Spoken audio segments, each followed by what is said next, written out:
saya Yokput Megi Kabes, mahasiswa Politeknik Negeri Fakfak, jurusan Agroindustri kelas 1A.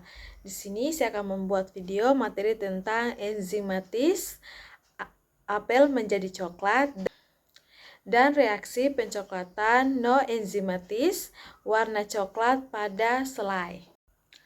Pernahkah kamu memperhatikan buah apel yang sudah dikupas atau dipotong?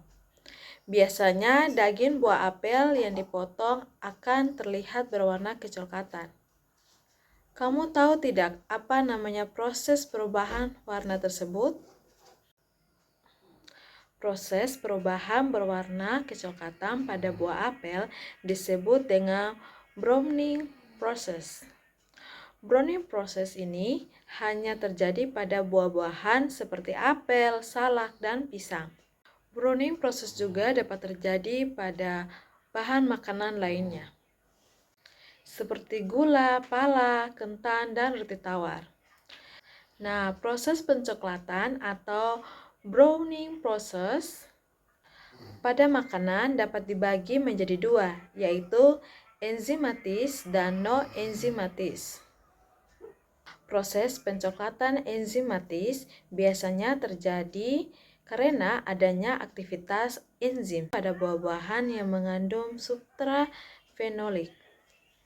Fenol, senyawa fenolik dengan jenis oktohidroksi atau trihidroksi yang saling berdekatan merupakan substrat yang baik untuk proses pencoklatan. Proses pencoklatan pada buah dapat terjadi apabila buah dipotong atau dikupas. Proses pencoklatan enzimatis akan terjadi apabila adanya reaksi antara enzim fenol oksidase dan oksigen dengan substrat tersebut. Pencoklatan enzimatis dipengaruhi aktivitas enzim polifenol oksidase atau PPO yang dengan membantu oksigen mengubah gugus monohenol menjadi O-hidroksiphenol.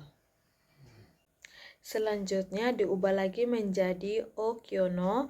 Gugus okiono inilah yang membentuk warna coklat. Pembentukan warna coklat ini dipicu oleh reaksi oksidasi yang dikatalisasi oleh enzim fenol oksidase atau polifenol oksidase. Kedua ini dapat mengkatalisis oksidasi senyawa fenol menjadi kuino dan kemudian dipolimerasi menjadi pigmen melaindi yang berwarna coklat. Pencoklatan enzimatis memiliki dampak menguntungkan dan merugikan.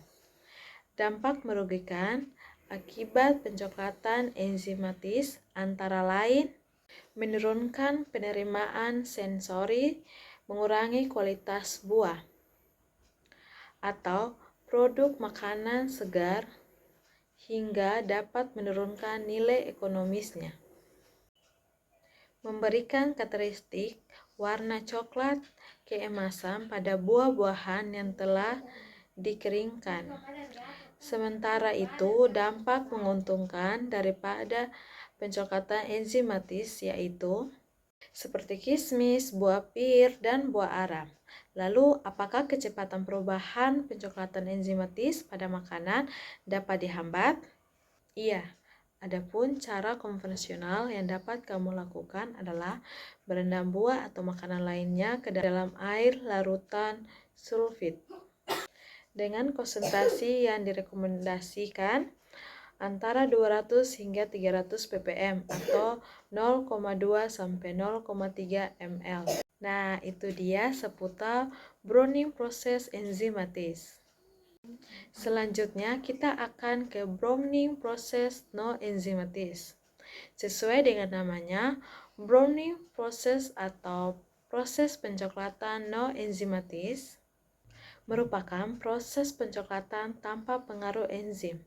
Biasanya terjadi pada saat pengolahan makanan langsung.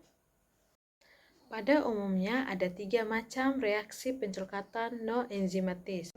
Karamelisasi, reaksi Maillard, dan pencoklatan akibat vitamin C.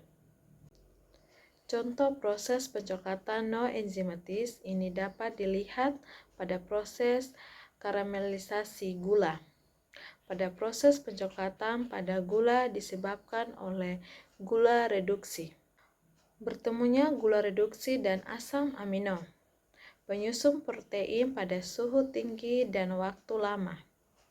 Jangan salah ya, gula yang dimaksud dalam hal ini bukan berarti gula Jawa atau gula pasir.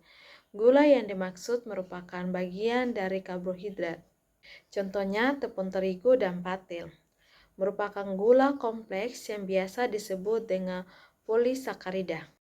Sekian materi dari enzimatis, apel menjadi coklat, dan reaksi pencoklatan no-enzimatis, warna coklat pada selai.